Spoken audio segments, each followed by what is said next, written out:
All right, welcome back.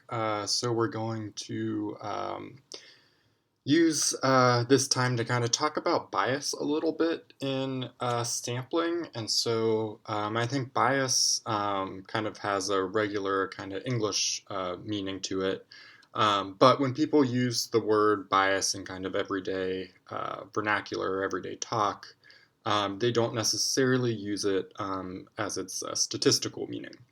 And so when we think about what bias means in a statistical setting, we're thinking about getting like systematically higher or lower values than the true population value.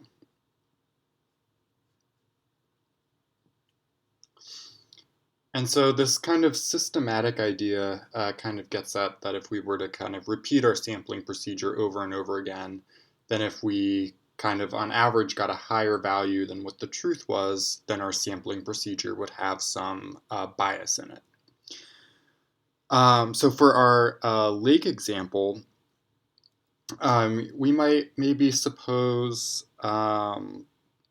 in our convenience sample where we're just sampling lakes that are close to us, that we maybe lived in I'm just going to say we lived in a polluted area in Southern California.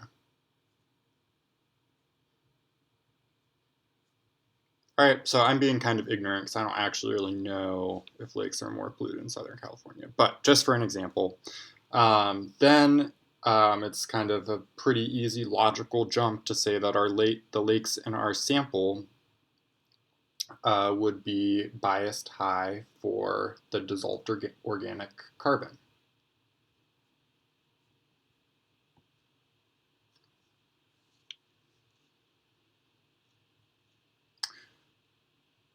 All right, and so there's also specific types of bias, and so we're only really going to talk about one, and we're going to talk about non-response bias because I think it's the most common.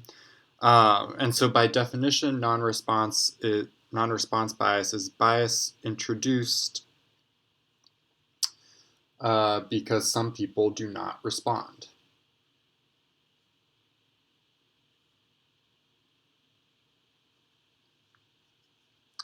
So how often kind of have you gotten a survey, maybe via email, or I guess less often now you would get it via mail, um, and you just didn't respond to that survey? So that happens to me all the time. So I'm a huge contributor of non-response bias because we get so many surveys we can't really do them all. Um, and so what happens with this oftentimes is that the people that do respond are very, very opinionated on whatever the survey is about. And so it's kind of hard to think of this for the lakes because lakes aren't people, and it's a little bit harder to think about non-response bias. But as an example, we might think of email surveys that get polarizing opinions.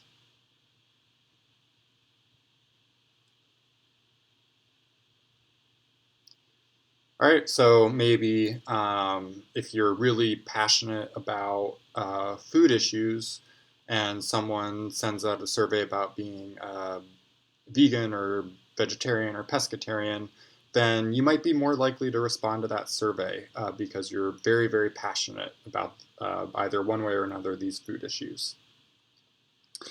So as another example, take a second to go ahead and pause this video and watch this other video, which will be linked in your checklist. And so there's no need to watch the whole thing. It's fairly lengthy. So I've given you kind of start and end times. And then once you're done, even if you don't write stuff down for these two questions, at least kind of think about what type of sample the researchers got and that the speaker talks about, and how might that type of sample affect the estimate of the proportion of women who get sexually assaulted.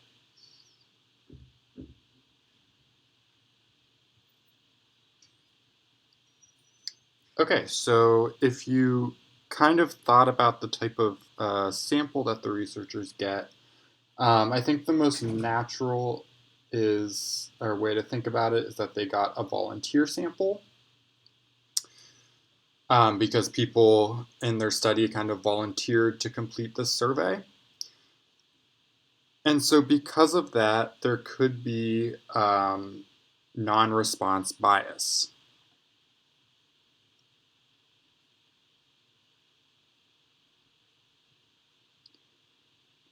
In this case, the speaker makes the argument that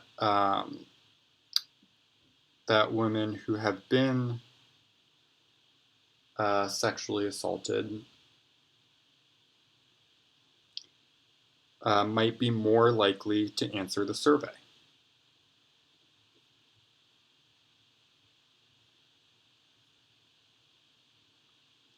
biasing the result upward.